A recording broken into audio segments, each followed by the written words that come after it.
Students, हम पढ़ रहे हैं एमए प्रीवियस सोशियोलॉजी का paper first, theoretical perspective in sociology. और इसमें आज का हमारा टॉपिक है संघर्ष सिद्धांत। संघर्ष सिद्धांत को समझने से पहले हमें ये पता होना चाहिए कि संघर्ष किसे कहते हैं। जैसे सड़क के बीचों बीच भरे बाजार में यदि दो व्यक्तियों के स्कूटर आपस में भिड़ जाते हैं, थोड़ी बहुत चोट दोनों को आ जाती है और अब उसमें संघर्ष शुरू हो जाता है। पहला दूसरे पर आरोप लगाता है और दूसरा पहले पर आरोप लगाता है और कहता है कि वह सड़क के बाईं ओर नहीं था। दो या दो से अधिक व्यक्तियों के बीच का यह हादसा जिसमें विरोध है, मारपीट की चुनौती है, आपस में भिड़ंत है, संघर्ष है।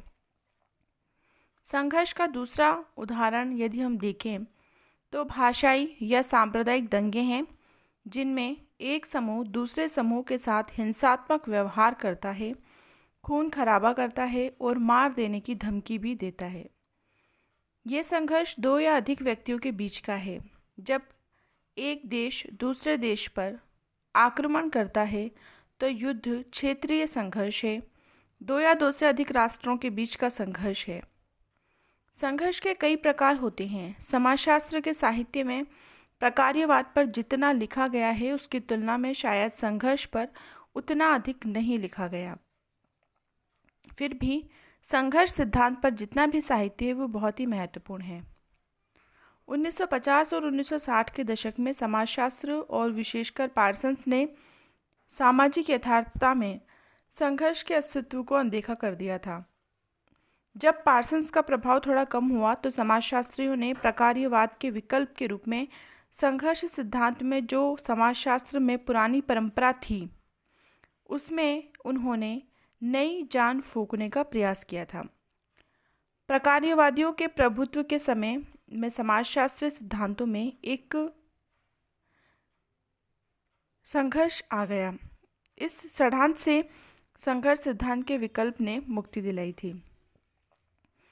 5वें दशक में डेविड लॉकवुड ने सबसे पहले लेकिन बड़ी बुलंदी से पार्सन्स के व्यवस्था संतुलन का डटकर विरोध किया। पार्सन्स ने जो सामाजिक व्यवस्था का सिद्धांत दिया था, सामाजिक व्यवस्था संतुलन का, उसका लॉकवुड ने विरोध किया था और संघर्षवादी सिद्धांत को स्थापित करने का लॉकवुड ने प्रयास भी किया था। पार्सन्स ने तो ये स्थापित करने में कोई कोर कसर नहीं रखी कि आधुनिक समाज पूरी तरीके से व्यवस्थित समाज है और इसमें सभी की सर्वसम्मति है।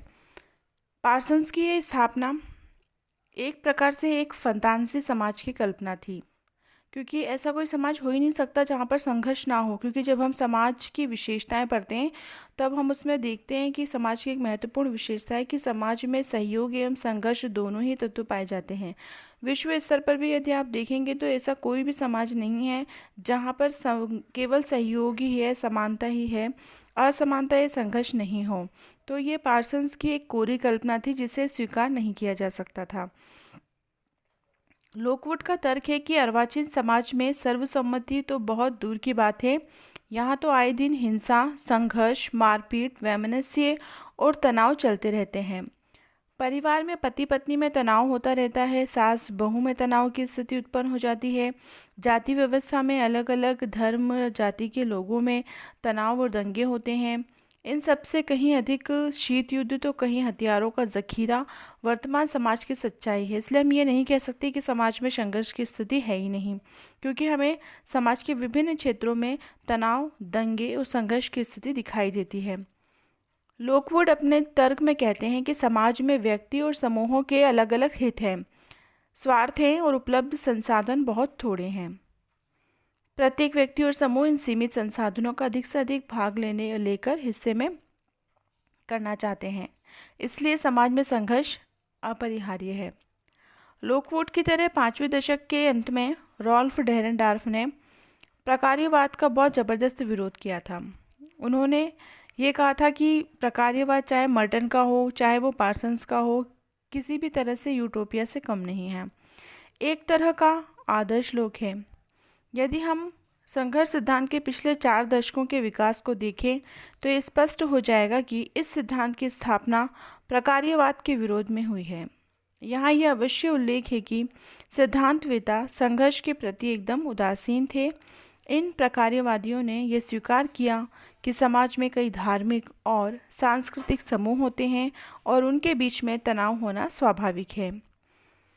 इसलिए पार्सन्स ने एक उदाहरण दिया कि व्यवस्था की आवश्यकताओं और समस्याओं के मॉडल में लेटेंसी को स्थान दिया जाना चाहिए। वे ये मानकर चलते हैं कि व्यवस्था में संघर्ष तो अवश्य आएगा, लेकिन इसका निदान या इसका समाधान खोजना व्यवस्था का अपना एक महत्वपूर्ण कार्य है। व्यवस्था अपराधी और विचलित व्यक्तियों को दंड देती है और इस तरह व्यवस्था का अस्तित्व बना रहता है।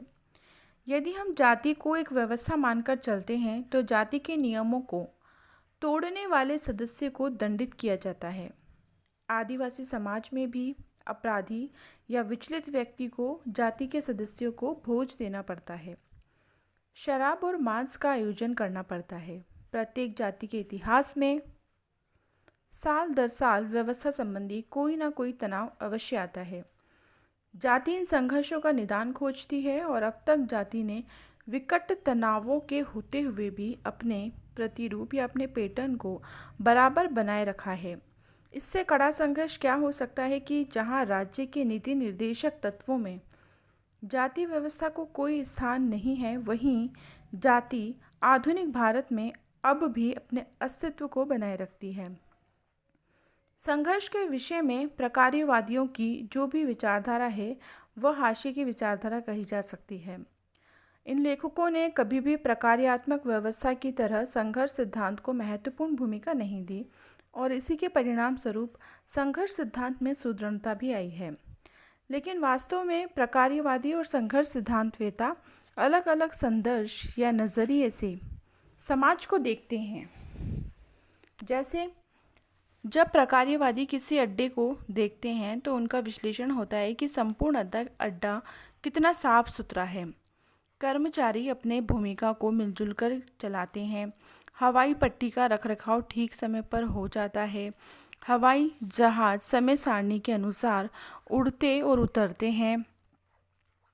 प्रकार्यवादियों को लगता है कि हवाई अड्डे की सभी गतिविधियां ऐसी मिलीजुली हुई हैं कि यात्रियों का मन खुश हो जाता है।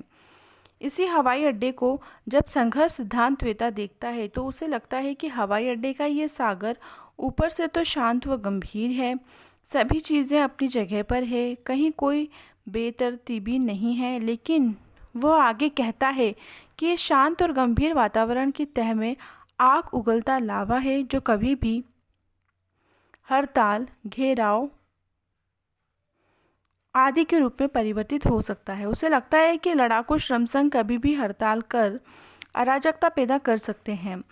पायलट और अभियंता अधिक वेतन और महंगाई के लिए कभी भी हड़ताल पर जा सकते हैं या उच्च अधिकारी का घेराव कर सकते हैं।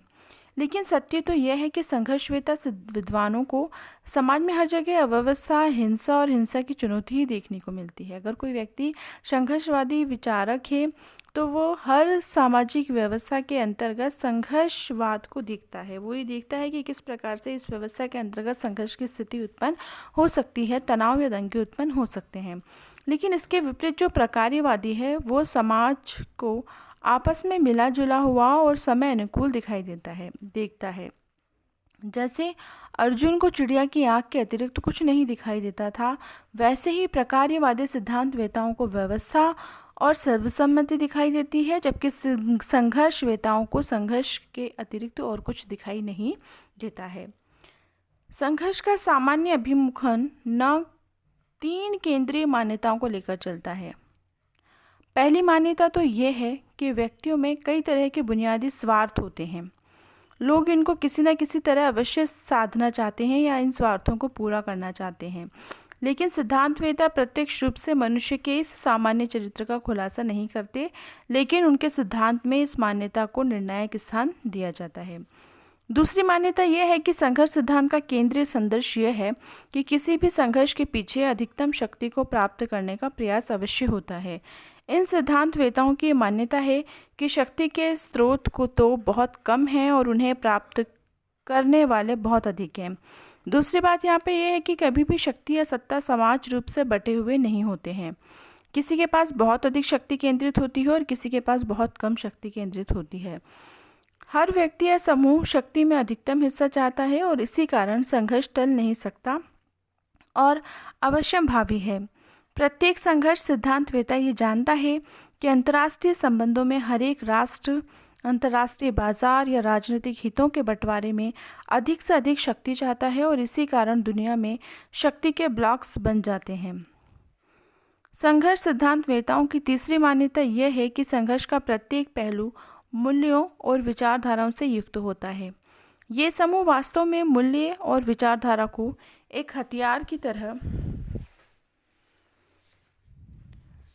काम में लेते हैं और इससे संघर्ष अपरिहार्य हो जाता है। विकसित देशों के लिए पूंजीवाद और साम्यवाद प्रेरक हथियार होते हैं जिनके आधार पर वे अधिक से अधिक प्रभावशाली बनाना चाहते हैं।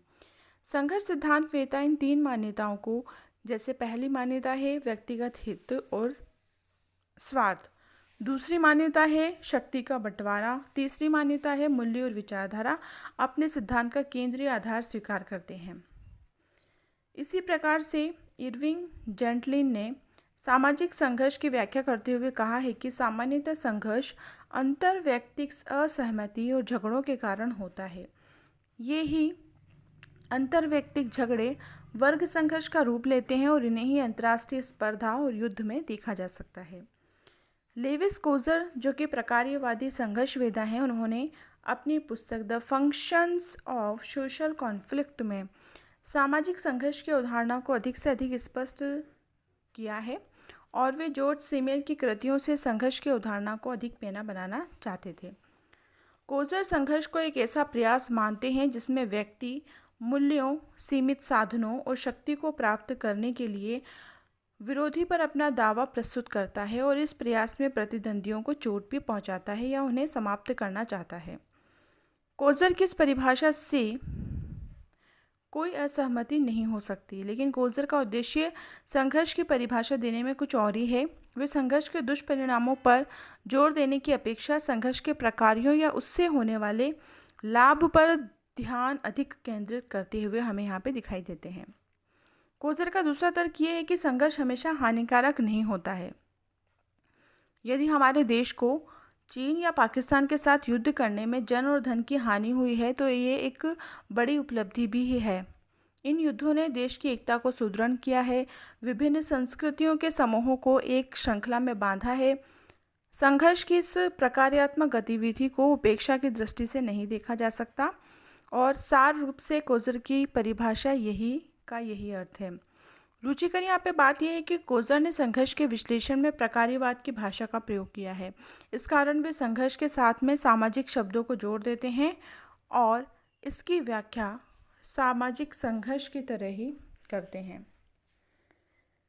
समाज शास्त्रीय साहित्य में संघर्ष की अवधारणा को किसी तरह परिष्कृत करने की आवश्यकता नहीं पड़ी है।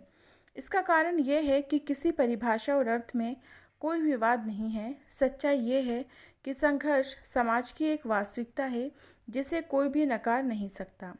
हर समाज के अपने अपने संघर्ष होते हैं और हर समाज में व्यक्ति किसी न किसी तरह संघर्ष से कभी कभार जूझता रहता है। प्राचीन यूनान के विख्यात दार्शनिकों ने उदाहरण के